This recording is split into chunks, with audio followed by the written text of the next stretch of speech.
నేపాల్ సంక్షోభం చూసి మన దేశం ఏం నేర్చుకోవాలంటే ఏం చెప్తారు? మన దేశం ఏం నేర్చుకోవాలంటే మన ప్రజలు, ఇది ఒక స్ట్రాటజీ, ఇంటర్నేషనల్ స్ట్రాటజీ. శ్రీలంకలో మొదలైంది, ప్రెసిడెంట్ భవనాన్ని ముట్టడించడం. నెక్స్ట్ శ్రీలంకలో జరిగింది, బంగ్లాదేశ్ శ్రీలంకలో జరిగింది, బంగ్లాదేశ్ జరిగింది. బంగ్లాదేశ్ 3 చోట్ల ఒకటే. ఇప్పుడు దీంట్లో జరిగింది నేపాల్ 3 చోట్ల ఒకటే పాయింట్. ఏ పాయింట్? యూత్ని అన్రెస్ట్ చేయటం. ఉద్యోగాలు లేవు, నిరుద్యోగ సమస్య అని చెప్పి యూత్ని అరెస్ట్ చేసి అల్లరి చేయటం, అల్లరి మొక్కలు తిప్పటం, అల్లరి చేయటం, తద్వారా ప్రభుత్వాలు కొంచెం. ఇది అమెరికా యొక్క కుట్ర, రా యొక్క కుట్ర. ఎందుకు రా యొక్క కుట్ర?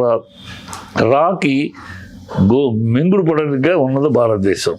సో భారతదేశానికి చుట్టూ ఉన్న దేశాలన్నింటినీ వాళ్ళ చేతిలో తెచ్చుకుంటే, బంగ్లాదేశ్ ఆవిడ అమ్మాయిని ఎందుకు హసీనాని దింపేశారు? బంగ్లాదేశ్లో వాళ్ళకి విమాన స్థావరం ఇవ్వమన్నారు, వాళ్ళ విమానాలకి ఇట్లా ఇవ్వమన్నారు. అది ఇవ్వనంది ఆవిడ, అందుకని దింపేశారు. ఇప్పుడు వాళ్ళు ఆక్యుపై చేసుకున్నారు అక్కడ. ఈ కొత్త వాళ్ళు వచ్చారు, వాళ్ళ చెంచా తెచ్చుకున్నారు, అయిపోయింది. సో దీనికి ఇండియాని కూడా లొంగ తీసుకుంటే తప్పితే వాళ్ళ ఆధిపత్యం సాగవు. వాళ్ళ ఆధిపత్యం సాగాలని వాళ్ళ కొరకు. ఎందుకు? చైనా ఆధిపత్యం, భారతదేశ ఆధిపత్యం ఎదుగుతున్నాయి.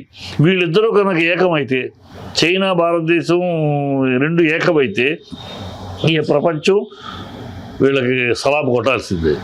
అందుకని ఈ చైనా భారతదేశాన్ని రెండింటినీ కలవకుండా ఉండటం కోసం, కలయికలు జరగకుండా ఉండటం కోసం అది శాయశక్తుల కృషి. అలా చేస్తే కానీ చైనా భారతదేశం వేడివేడిగా ఉంటే తప్పితే వాళ్ళ ఆధిపత్యం సాగుతుంది. వీళ్ళిద్దరూ ఏకైతే highest population of the world ఈ 2 దేశాలు. టెక్నాలజీ పరంగా చైనా నెక్స్ట్ స్టేజ్లో మనం ఉన్నాం, జపాన్ కూడా దాటేస్తున్నాం మనం టెక్నికల్గా. సో అన్ని విధాల హైయెస్ట్ స్టేజ్కి వెళ్ళిపోతుంది. అమెరికా పతనం, అమెరికా యొక్క ఆధిపత్యం పతనం అంటే అమెరికా ఆధిపత్యం, దానికోసం ఇంటర్నేషనల్ కూప్, ఇది ఇంటర్నేషనల్ జరుగుతుంది. సో మన ప్రజలు ఇవన్నీ అవగాహన చేసుకోవాలి. ఈ కేవలం రాజకీయాలు కోసం ఆలోచించకుండా దేశాన్ని రక్షించుకోవాలి. మన దేశాన్ని రక్షించుకోకపోతే ఇలాంటి తరుణాలే 1850 కూడా ఇలా మొదలయ్యే వాళ్ళు ఆంగ్లేయులు మన మీదకి వచ్చింది. ఆ రోజుల్లో ఇలా మొదలయ్యి ఇలా విషయాల మీద అల్లర్లు మొదలెట్టి అట్ట వాళ్ళు ఆక్యుపై చేసుకున్నారు. మన ప్రజలు ఖచ్చితంగా ఈ దృష్టి ఉండాలి. మనకి ఇది ఏదో చిన్న గొడవ కాదు, ఇది ఒక కూప్, ఒక స్టడీ చేసుకోవాలి. మొత్తం అక్కడ జరిగింది, ఇక్కడ అన్నీ ఒకే పద్ధతిలో జరుగుతున్నాయి.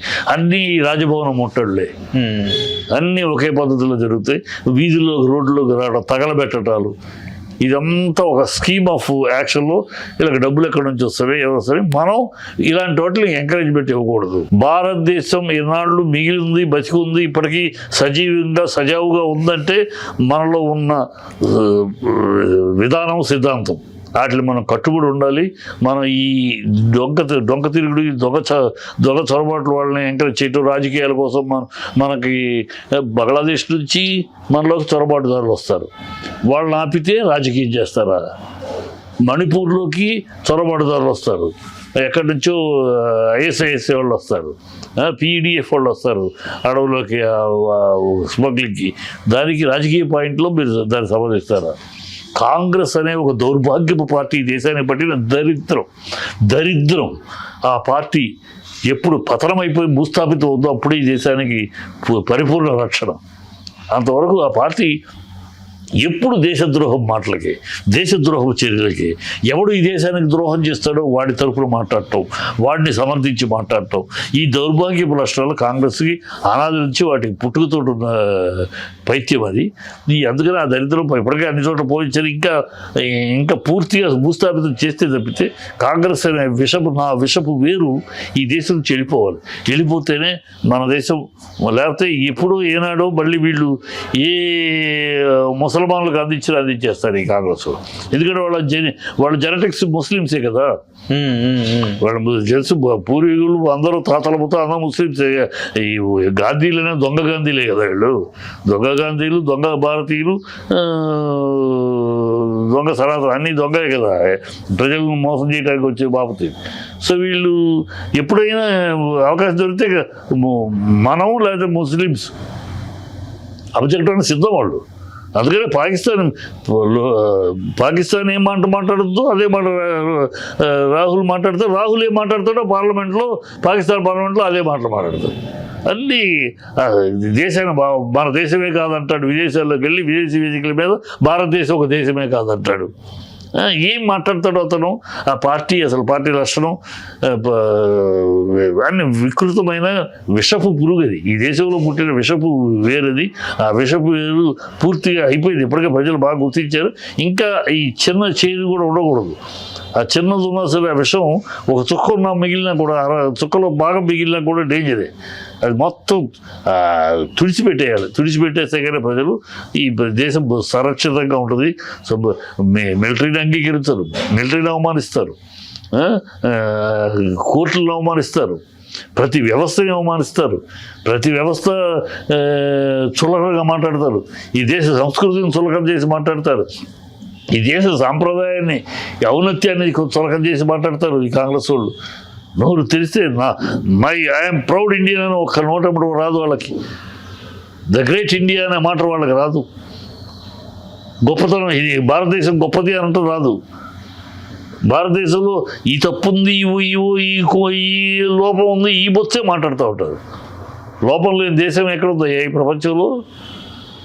అప్పు లేని దేశం ఎక్కడుంది ఈ ప్రపంచంలో? అమెరికా కూడా అప్పుల్లో ఉంది. అప్పు లేని దేశం ఎక్కడుంది? లోపం లేని దేశం ఎక్కడుంది? ఉంటాయి.